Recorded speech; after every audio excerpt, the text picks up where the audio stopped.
Hello friends, welcome to our official channel the goal achiever. आज हम लोग SBI clerk prelims के regarding best 15 days strategy पे बात करेंगे। चूंकि मैंने जैसा कि कल बताया था कि एसबीआई क्लर्क के जो एग्जाम्स हैं वो 12 नवंबर से स्टार्ट हो जाएंगे। तो आज हम लोग ब्रीफ एकदम डिटेल में बात करेंगे कि कैसे हम लोग स्मार्टली 15 डेज का उपयोग करें ताकि हम लोग का प्रीलिम्स क्रैक हो पाए, और कौन कौन से टॉपिक को एग्जाम्स में स्किप करना है और कौन से टॉपिक को पहले हम लोग को चूज करना है, पहले किन टॉपिक को बनाना है ताकि स्मार्टली हम लोग बहुत अच्छे स्कोर कर पाएं एग्जाम में, और कौन सी गलती नहीं करनी है जो जनरली बच्चे करते हैं और उनका प्रीलिम्स कुछ नंबर से रह जाता है। मैं बेस्ट 15 डे स्ट्रेटजी ये उन बच्चों के लिए है जो बच्चे लगभग 6 महीने साल भर से या 2 साल 3 साल से प्रिपरेशन कर रहे हैं, और जिन बहुत सारे ऐसे बच्चे हैं जिनका प्रीलिम्स के लिए वो स्ट्रगल कर रहे हैं, उनका प्रीलिम्स क्वालिफाई नहीं हो पा रहा, उनके लिए ये बेस्ट 15 डेज स्ट्रेटजी उन लोगों के लिए नहीं है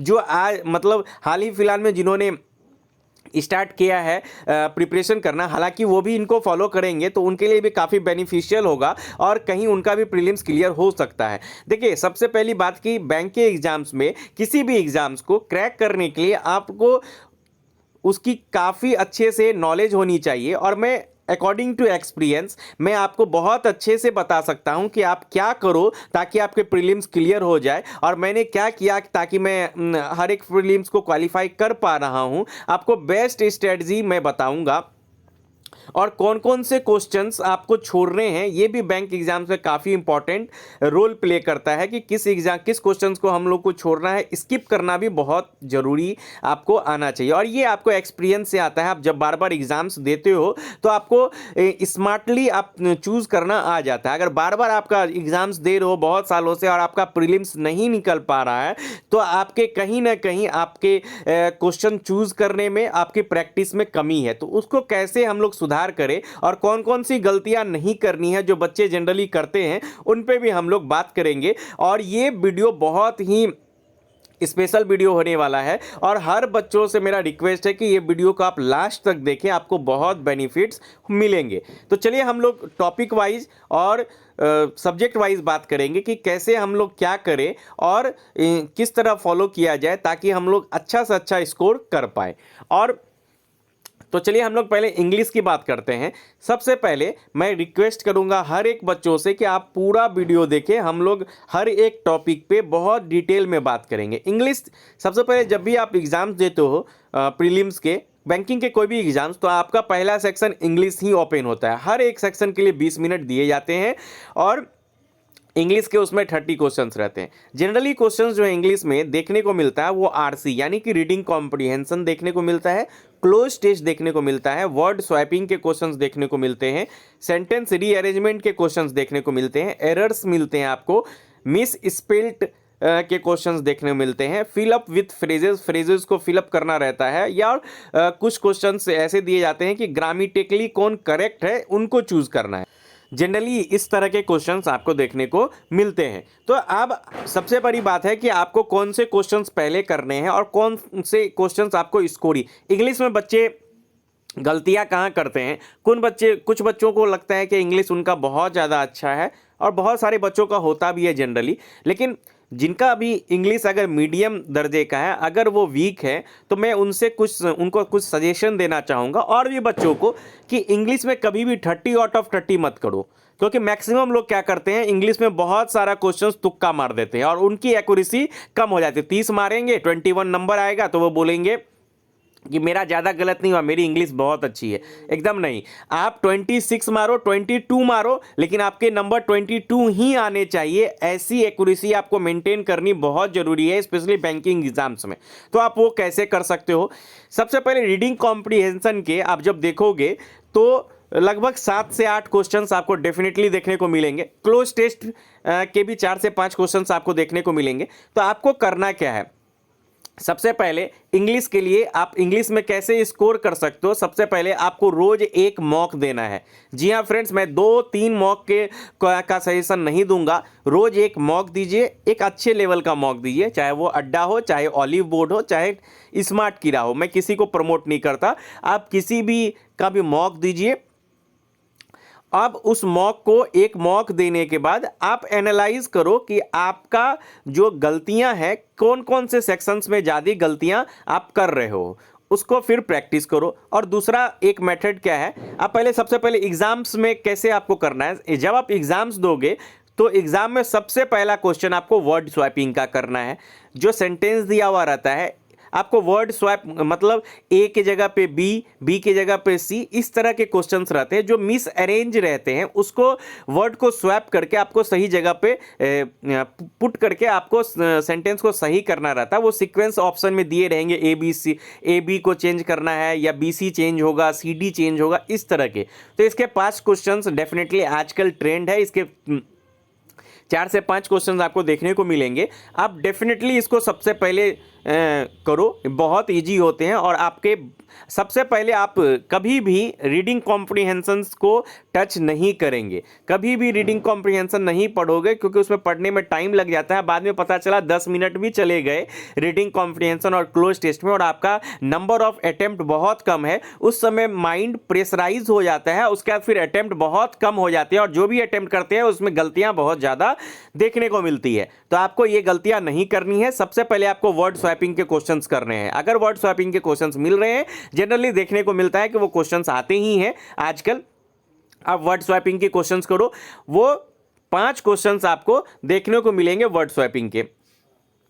5 क्वेश्चंस आपको इसके करने हैं और डेफिनेटली है कि अगर आपको इसमें 5 में से 5 एकदम डेफिनेटली आपके नंबर्स आने ही हैं, फिक्स हैं। अगर सेंटेंस रीअरेंजमेंट के क्वेश्चंस आते हैं, कभी कभी सेंटेंस को क्या किया जाता है, जैसे is a boy slash Ram दे दिया गया स्लैश गुड दे दिया गया, इस तरह के। तो आपको सेंटेंस को रीअरेंज करना है, तो Ram is a good boy, तो पहले आएगा बी, फिर ए, फिर सी, इस तरह का रीअरेंजमेंट भी कभी कभी दिया जाता है, मैक्सिमम एग्जाम्स में दिया जाता है। अगर वो है तो आप सेंटेंस रीअरेंजमेंट उसके बाद उठाएंगे। एरर्स से करने से बचना है। अगर आपके ग्रामेटिकली आपने बहुत मेहनत की है तब आप एरर करो, जिसमें आप कॉन्फिडेंस है उसके साथ आप जाएं, नहीं तो एरर में मैक्सिमम लोगों की गलतियां होती है और मैंने देखी हैं। आपको इससे बचना है। आप सेंटेंस अरेंजमेंट वर्ड स्वैपिंग के करो।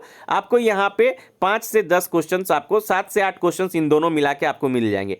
एक आता है मिस स्पेल्ट वाला, मिस स्पेल्ट या ग्रामेटिकली रॉन्ग करके आता है, उसमें स्पेलिंग मिस्टेक्स दिए रहते हैं। ये भी बहुत इजी है, जनरली कलर के एग्जाम्स में देखने को मिलता है। इसके बाद आपको ये करना है, अगर आपने फ्रेजेस वगैरह अच्छे से पढ़ रखे हैं तब आप फिलअप बनाओगे, नहीं तो नहीं बनाना है।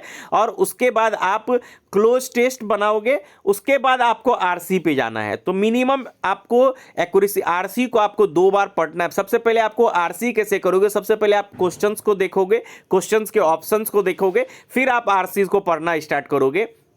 एक पैराग्राफ पढ़ोगे, फिर क्वेश्चंस अगर उससे रिलेटेड उस पैराग्राफ में है तब आप उसके आंसर्स दोगे। फिर आपको रीडिंग कॉम्प्रीहेंशन की हैबिट तभी आएगी जब आप न्यूज़पेपर पढ़ोगे। न्यूज़पेपर आपको ऑफलाइन अगर आप पढ़ना स्टार्ट करते हो, मैं ऑनलाइन यूट्यूब पे द हिंदू के एडिटोरियल देख रहे हैं सेशन, उनसे मुझे नहीं लगता कि कोई फ़ायदा होता है। अगर आप फिजिकली आप कोई ज़रूरी नहीं है द हिंदू, आप द इकोनॉमिक टाइम्स पढ़ो, टाइम्स ऑफ इंडिया लेके, अगर आप डेली रीडिंग अपने घर में पढ़ते हो, समझते हो कौन से वर्ड्स आपको प्रॉब्लम हो रहे हैं, उसको लिखते हो, वो आपके लिए काफ़ी बेनिफिशियल रहेगा।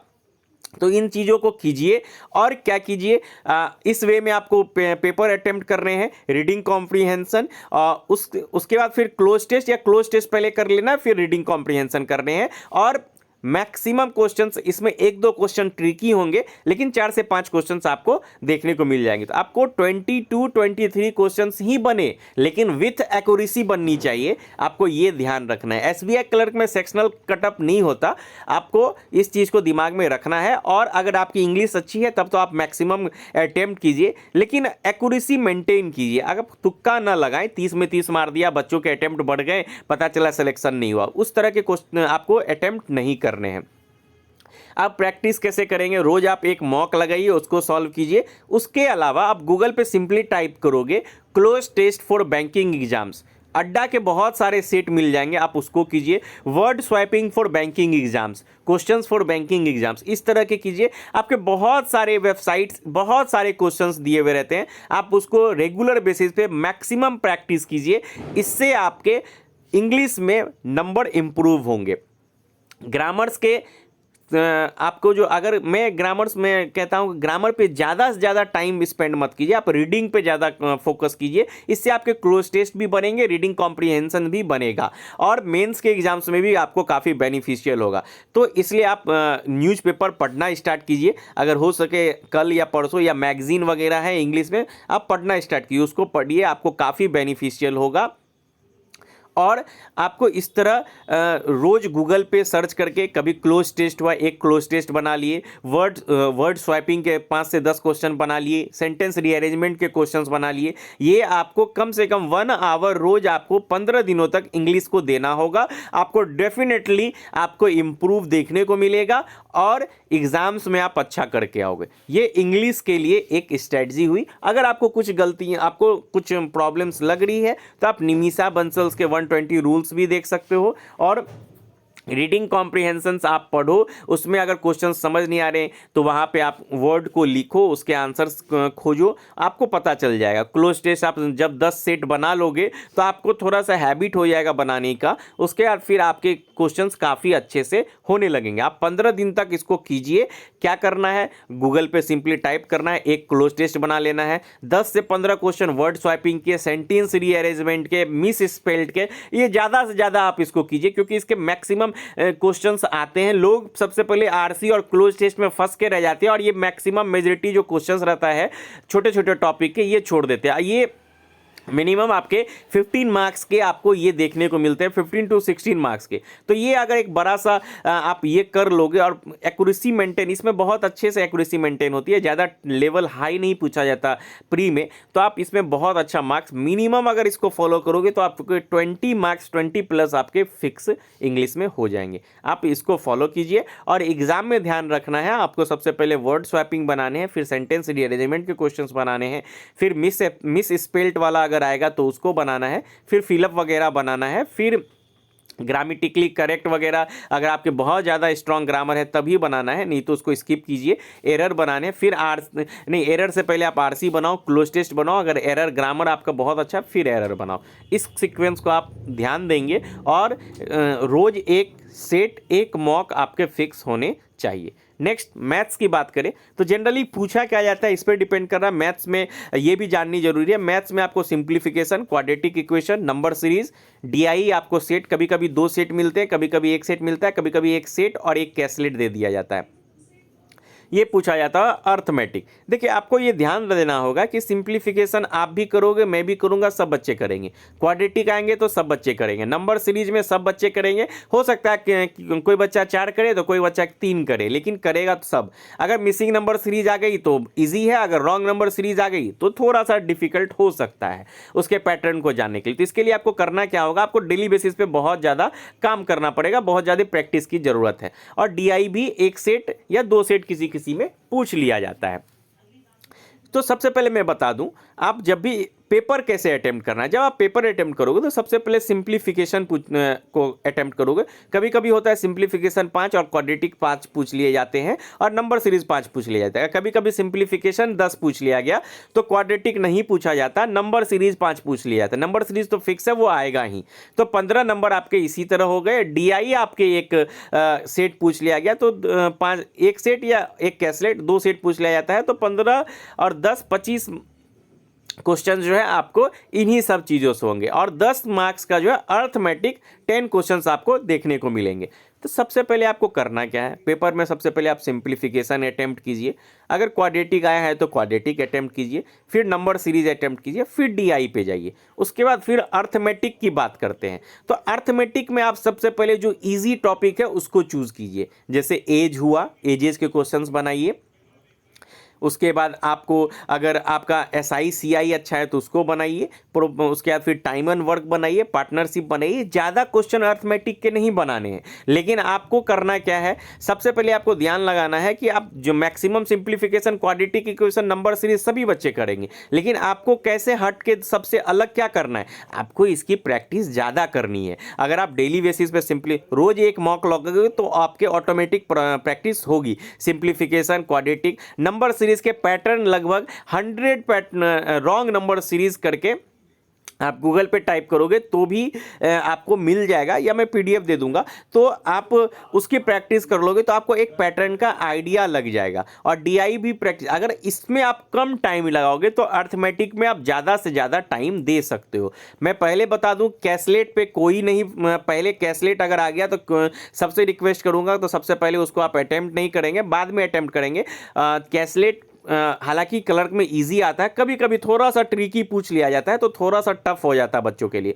अब अर्थमेटिक के लिए क्या करना है, मेन बच्चों के लिए, अर्थमेटिक के लिए बच्चों को काफ़ी प्रॉब्लम होती है, तो अर्थमेटिक के लिए क्या करना है, तो आप क्या कीजिए, एक सिंपल बेसिक सा बुक उठाइए, कोई भी 8-9, अगर आप 8 की बुक मिल जाए, आपको 6 या 8 की बुक मिल जाए, तो आपको बेसिक्स प्रॉफिट लॉस के जैसे कुछ चैप्टर पढ़ने हैं।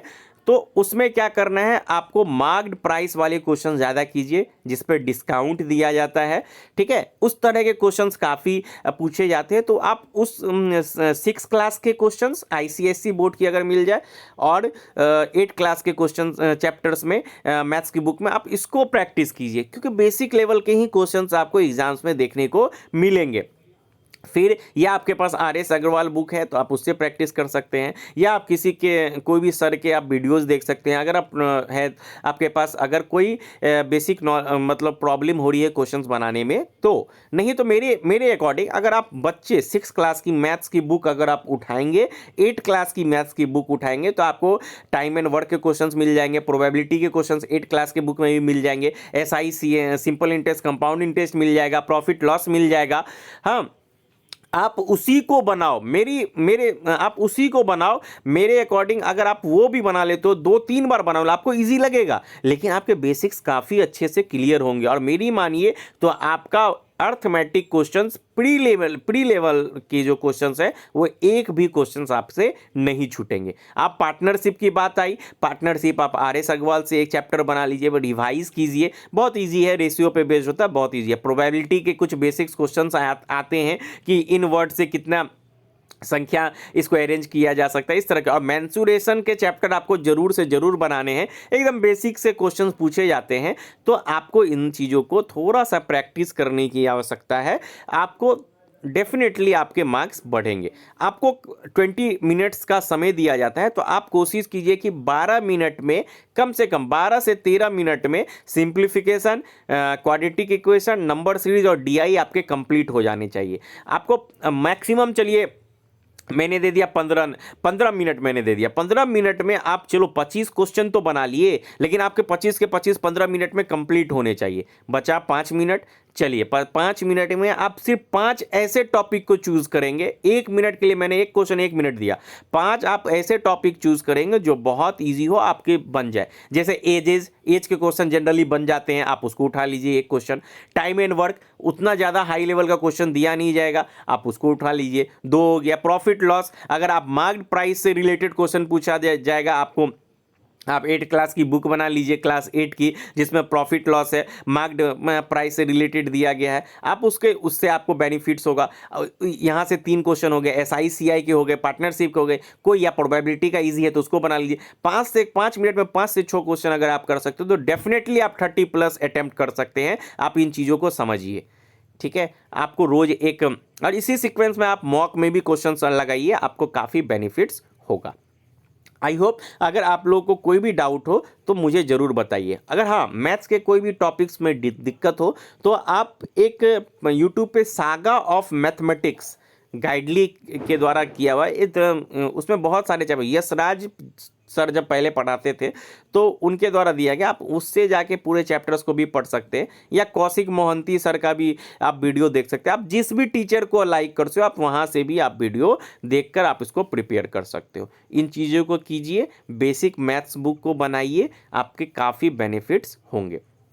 कुछ लोगों की बॉट एंड स्ट्रीम भी, मैंने बहुत सारे इसमें टॉपिक्स नहीं लिए, बॉट एंड स्ट्रीम के भी क्वेश्चंस पूछे जाते हैं, तो आप उनके भी क्वेश्चंस को अब क्या बोलते हैं अटेम्प्ट कर सकते हो, उससे भी आप क्वेश्चंस को बना सकते हो। जो भी टॉपिक, इसमें बहुत सारे टॉपिक मैंने नहीं लिए, मैंने ऐसे टॉपिक लिए जो 5-6 टॉपिक ऐसे आसान टॉपिक हैं जिसको आप बनाकर मार्क्स स्कोर कर सकते हो। नेक्स्ट, सबसे जो बच्चों को डरावना लगता है रीजनिंग में पजल, जो जहां बच्चे फंस जाते हैं। सबसे पहले मिसलेनियस की बात करूंगा तो सैलोगिज्म पूछे जाते हैं, ब्लड रिलेशन पूछे जाते हैं, इनइक्वालिटी पूछी जाती है, direction sense, alpha numeric series, order ranking and coding decoding के क्वेश्चंस पूछे जाते हैं। हाँ, मैथ्स के क्वेश्चंस को आपको गूगल से बहुत सारे क्वेश्चन, सिंप्लीफिकेशन के, क्वाड्रेटिक इक्वेशन के, आप एजेस के प्री लेवल क्वेश्चंस आप सर्च करके बना सकते हो। पार्टनरशिप की, SI, CI, profit loss, time and work, probability, mensuration, सभी के आपके क्वेश्चंस मिल जाएंगे। बहुत सारा सोर्स मिलेगा, ज़्यादा सोर्स पे नहीं जाना है, एक सोर्स को लेकर चलना है। आपके बहुत सारे करोगे, आप अड्डा भी टाइप करोगे, एजेस क्वेश्चंस फ्रॉम अड्डा फॉर बैंक प्री एग्जाम्स, बहुत सारे क्वेश्चंस आपको देखने को मिलेंगे, आप उसको बनाइए। रीजनिंग में बात कर रहे थे तो syllogism, blood relation, inequality, direction sense, alpha numeric series, order ranking, coding decoding देखने को मिलती है। और पजल और सीटिंग अरेंजमेंट की बात करेंगे जो बहुत सबसे अहम आपके लिए होने वाला है। तो आपको सीक्वेंस क्या मेंटेन करना है। सबसे पहले रीजनिंग में आप सबसे पहले जाएंगे अल्फा न्यूमेरिक सीरीज में, आप उसको जल्दी से बनाएंगे, अल्फा न्यूमेरिक सीरीज को आप अटेम्प्ट करेंगे। फिर उसके बाद इनइक्वालिटी आई तो इनइक्वालिटी बनाएंगे, सैलोगिज्म बनाएंगे, डायरेक्शन सेंस बनाएंगे। जो मिसलेनियस के टॉपिक हैं उनको आप पहले बनाएंगे, लेकिन रुक जाइए, लेकिन आपको ब्लड रिलेशन आपको पहले नहीं बनाना है, क्योंकि आजकल देखा जा रहा है इतने ट्रिकी क्वेश्चंस पूछे जा रहे हैं ब्लड रिलेशन में, मैक्सिमम टाइम वेस्ट हो जाता है बच्चों का और क्वेश्चंस नहीं बन पाते। इसलिए आप सबसे पहले ब्लड रिलेशन नहीं बनाएंगे, जब फजल वगैरह सब कुछ बना लेंगे तब बाद में ब्लड रिलेशन पे आप स्विच करेंगे। ऑर्डर एंड रैंकिंग के क्वेश्चन बनाइए और मिस स्पेल्ड आगे और पीछे से जो काउंट करने वाला दिया जाता है, एक वर्ड दे दिया जाएगा। जैसे मान लीजिए कोडिंग है, ठीक है, कोडिंग में आगे और पीछे से सीक्वेंस में कौन, जैसे अल्फ़ाबेट में आता है, ये आगे और पीछे से कितने ऐसे लेटर हैं, इसको करने के लिए दे दिया जाएगा। तो इन सब चीज़ों में टाइम ज़्यादा लगता है, आप इन सब चीज़ों को छोड़ेंगे और आगे बढ़ेंगे। इस तरह की मेंटेलिटी आपको अपनानी पड़ेगी। और इन सब के क्वेश्चन, प्रैक्टिस क्वेश्चंस भी आपको ढेर सारे मिल जाएंगे। आप अगर आप रोज़ एक सेट मॉक देते हो तो उसमें भी आपको इस तरह के क्वेश्चंस देखने को मिलेंगे। और ब्लड रिलेशन के maximum question, son in law, father in law वाले क्वेश्चंस आपको देखने को मिलते हैं, सिस्टर इन लॉ वाले। तो इस तरह के क्वेश्चंस को प्रैक्टिस ज़्यादा करें। सबसे इंपॉर्टेंट टॉपिक पजल है। पजल में बच्चे फंस जाते हैं। पजल में क्या करें, सबसे पहले आपको समझने की जरूरत है कि पजल कितने टाइप की पूछी जाती है। पजल जनरली 5-6 तरह की पूछी जाती है। पहला बॉक्स बेस्ड पजल पूछी जाती है, फ्लोर बेस्ड पजल पूछी जाती है। फ्लोर बेस्ड में 4 फ्लोर रहे, या तो 10, 9, 10 फ्लोर दे दिया जाएगा, उस पर लोगों को बैठाना होगा, या 4 फ्लोर दिए जाएंगे, उसमें floor and flat based question पूछे जाते हैं। जनरली आजकल ट्रेंड चला हुआ है फ्लोर एंड फ्लैट बेस्ड का। 4 मंजिल दे दिए गए, उसमें फ्लैट 1, फ्लैट 2, फ्लैट ए या बी दे दिया गया। फ्लैट ए फ्लैट बी के पश्चिम में है, या फ्लैट बी फ्लैट ए के पूरब में है। इस तरह के क्वेश्चन दे दिए जाएंगे, फिर उसको अरेंज किया जाता है। इस तरह के क्वेश्चंस आपको देखने को मिलेंगे। मंथ और डेट बेस्ड क्वेश्चंस में अगर बात करें, मंथ और डेट बेस्ड क्वेश्चंस की अगर बात की जाए तो मंथ और डेट बेस्ड क्वेश्चंस भी आपको देखने को मिलते हैं, जिसमें कि मंथ दे दिया जाता है 5-6 मंथ, और 2 डेट दे दिए जाते हैं, जैसे 4 और 15 दे दिया गया। 4 और 15 तारीख को जाते हैं, कोई ऑड नंबर, कोई जैसे एक इवन नंबर हो गया, एक ऑड नंबर। तो इस तरह के क्वेश्चंस देखने को मिलते हैं। डेजिग्नेशन बेस्ड रिसेंट में क्वेश्चन पूछा गया था, जिसमें पोस्ट दे दिया जाता है, कोई बैंक में मैनेजर है, सीएम है, क्लर्क है, सीईओ है, इस तरह के क्वेश्चंस। लेकिन ये थोड़ा सा टफ हो जाता है, तो डेजिग्नेशन बेस्ड क्वेश्चंस को आप सबसे पहले अटेम्प्ट ना करें। हाँ, आप इसकी प्रैक्टिस कैसे करें, इसमें कैसे आपको क्या करना है, जो एक रोज एक मॉक देना है उसको तो मॉक देना ही है। उसके बाद आपको रोज एक गूगल पे ही टाइप करके box based puzzle for bank exams, pre exams, आपको बहुत सारा सेट मिल जाएगा, 10 सेट 20 सेट मिल जाएगा। उसको रोज आपको 1 से 2 सेट इसके प्रैक्टिस करने हैं। फ्लोर बेस्ड पजल के भी मिल जाएंगे, उसको भी प्रैक्टिस करना है। मंथ एंड डेट बेस्ड के भी रोज आपको इसी टाइप ऑफ क्वेश्चंस को प्रैक्टिस करनी है। इस बात को ध्यान रखना है। जब आप मॉक दे रहे हैं तो देखना है कि किस टाइप ऑफ क्वेश्चंस आपसे नहीं बन रहे, फ्लोर बेस्ड नहीं बन रहा या मंथ और डेट बेस्ड नहीं बन रहा, उस पर ज़्यादा से ज़्यादा टाइम आपके फोकस करना है, उसके बहुत ज़्यादा प्रैक्टिस करने हैं। आप अगर इस तरह की प्रैक्टिस ज़्यादा से ज़्यादा करोगे तो आपके डेफिनेटली एग्जाम्स में क्वेश्चंस बनेंगे। मेन प्रैक्टिस है पजल। पजल जो है पूरा डिपेंड करता है आपके प्रैक्टिस पे। सीटिंग अरेंजमेंट की अगर बात करें तो समझने की सबसे पहली बात है कि क्वेश्चंस किस तरह के पूछे जा रहे हैं। मैक्सिमम एग्जाम्स में देखा जा रहा है कि अनसर्टेन नंबर ऑफ पीपल के क्वेश्चंस देखने को मिल रहे हैं। तो आपको क्या करना है, इसके नंबर ऑफ प्रैक्टिस सेट को बढ़ाना है। आपको मॉक में तो बना ही रहे हो, अगर नहीं बन रहा तो उसको प्रैक्टिस करो, उसके सॉल्यूशन देखो, वीडियो सॉल्यूशंस भी मिल जाते हैं। नहीं तो आपको गूगल पे टाइप करना है uncertain number of people sitting arrangement questions for bank exams. आपको बहुत सारा मिल जाएगा। उसको डिफरेंट सोर्स के प्रैक्टिस करो, डिफरेंट तरह के क्वेश्चंस को प्रैक्टिस करो। आपके अगर आप रोज 15 दिनों तक प्रैक्टिस करोगे तो आपके डेफिनेटली आपके मार्क्स बढ़ेंगे। Uncertain number of people, linear arrangement दिया जाता है, कभी कभी सिंगल दे दिया जाता है। 8 लोग बैठे हैं, उत्तर की ओर देख रहे हैं, ये तो बहुत इजी वाला हो गया। कभी कभी पैरेलल रो 12 लोगों के या 14 लोगों या 16 लोग के दे दिए जाते हैं। 12 जनरली 12 लोग का ही दिया जाता है, 10 या 12। कुछ लोग दक्षिण की ओर, कुछ लोग उत्तर की ओर देख रहे हैं। इस तरह के क्वेश्चंस दे दिए जाते हैं। तो और स्क्वायर बेस्ड पजल देखने को मिलता है, इन एंड आउट वाला दिया जाता है। कुछ लोग मेज के मध्य में और कुछ कॉर्नर में बैठे हैं, ये बाहर की ओर देख रहे हैं, कुछ इन की ओर। फिर सर्कल में भी इन एंड आउट दे दिया जाता है। तो आपको क्या करना है, इस तरह के क्वेश्चंस के प्रैक्टिस ज़्यादा से ज़्यादा करनी है। आपको एग्जाम्स में अगर जितना ज़्यादा प्रैक्टिस करोगे आपके वहाँ पे टाइम कम लगेंगे। आप इस तरह के क्वेश्चंस अगर बना के जाओगे डेफिनेटली आपके जो मार्क्स हैं वो बूस्टअप होंगे। इन चीज़ों को समझने की ज़रूरत है, इन चीज़ों को जानने की ज़रूरत है। आप सर्कल में अगर क्वेश्चंस क्या आया, सर्कल वाला आ गया, सभी 8 लोग अंदर की ओर देख रहे हैं, सभी 6 लोग अंदर की ओर देख रहे हैं, सबसे पहले उसको अटेम्प्ट कीजिए, आप उसके क्वेश्चंस बनाइए। आपको टाइम मैनेज करना पड़ेगा और मॉक रोज दीजिए, जिससे पता चले कि किस टाइप ऑफ पजल मेरा नहीं बन रहा है, मेरा फ्लोर बेस नहीं बन रहा, या बॉक्स बेस नहीं बन रहा, या अनसर्टेन नंबर वाले क्वेश्चंस मेरे गलत हो जा रहे हैं, या वो नहीं बन रहा। तो अगर आप इसको बार बार इस तरह के क्वेश्चंस को प्रैक्टिस करेंगे तो आपके डाउट भी क्लियर होंगे और आपके क्वेश्चंस बनेंगे भी। आप डेफिनेटली एक बात याद रखिए कि प्रैक्टिस से ही आपके टाइम भी कम होंगे, आप क्वेश्चंस भी बनेंगे, और आपके सोचने की शक्ति भी जो है डिफरेंट टाइप्स डिफरेंट सोर्सेज से जब बनाओगे तब आपके बढ़ेंगे। और मैक्सिमम टाइम जो है ना, ये किसी भी लेक्चर देखने में मत गवाइए। आप जितना लेक्चर देखने में 1-2 घंटा लेक्चर देख रहे हो उससे कोई फ़ायदा नहीं है। आप प्रैक्टिस कीजिए, आप जितनी ज़्यादा प्रैक्टिस करेंगे उतने ही ज़्यादा सिलेक्शन के चांसेस आपके बढ़ेंगे। तो ये एक छोटा सा वीडियो था आप लोगों के लिए। मैंने जो भी बेस्ट वे था उसको मैंने बताया कि आप कैसे समराइज़ कर सकते हैं, कितना ज़्यादा प्रैक्टिस करके आप अपने नंबर को बूस्टअप कर सकते हैं। और रीजनिंग की अगर बात करें तो रीजनिंग में भी क्या है, आपको सैलोगिज्म अगर पूछा गया 3 या सबसे इनइक्वालिटी अगर पूछ ली गई तो 4 से 5 नंबर इधर से आ गए।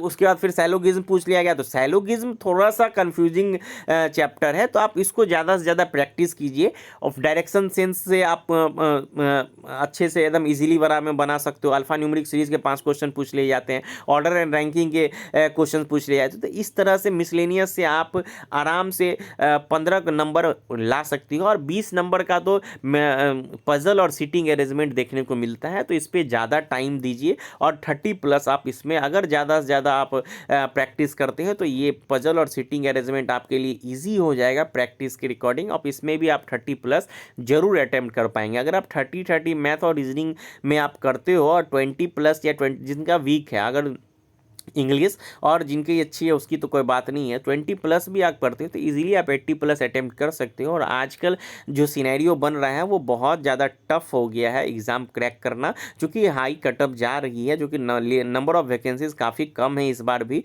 तो आप लोगों से मेरे अकॉर्डिंग मैं जितना समझ पा रहा था जितना मैं बता चुका हूं। अगर फिर भी डाउट हो तो आप कमेंट ज़रूर कीजिएगा, मैं आपके जवाब ज़रूर दूंगा। और इस जो भी मैंने तरीके बताए उसको ज़रूर फॉलो कीजिए। आई थिंक तो डेफिनेटली जो भी, अगर आप न्यू बिगिनर भी हैं और तो भी आप इसको फॉलो कीजिए और गलतियां मत कीजिए कि आप सबसे पहले रीडिंग कॉम्प्रीहेंशन बना दिए, बनाने में लग गए, क्लोज टेस्ट बनाने लगे। ऐसा मत कीजिए, पहले पजल में ही फंस गए, पहले पजल को ही मैंने स्टार्ट कर दिया, बॉक्स पजल पे पढ़ दिया। और ज़्यादा अगर किसी पजल में नहीं बन पा रहा है, थोड़ा सा ट्रिकी है, टाइम टेकिंग है, तो आपको नेक्स्ट क्वेश्चन में स्विच करना है। आपको ईगो पे मत लीजिए कोई भी क्वेश्चन को कि नहीं मैं बना के ही छोड़ूंगा, ऐसा मत सोचिए, तब इसमें टाइम चला जाता है। इस चीज़ों का ध्यान रखना है और क्वेश्चंस को स्मार्टली चूज करना है, इससे आपका सिलेक्शन के चांसेस बढ़ जाएंगे। आई होप ये आप लोगों के लिए थोड़ा लंबा वीडियो हो गया, आप लोगों के जितने भी डाउट्स हैं वो क्लियर हो गए होंगे। Thank you for watching. अगर कोई डाउट हो तो कमेंट जरूर कीजिएगा, मैं आपके जवाब जरूर दूंगा। Thank for watching, keep watching our videos.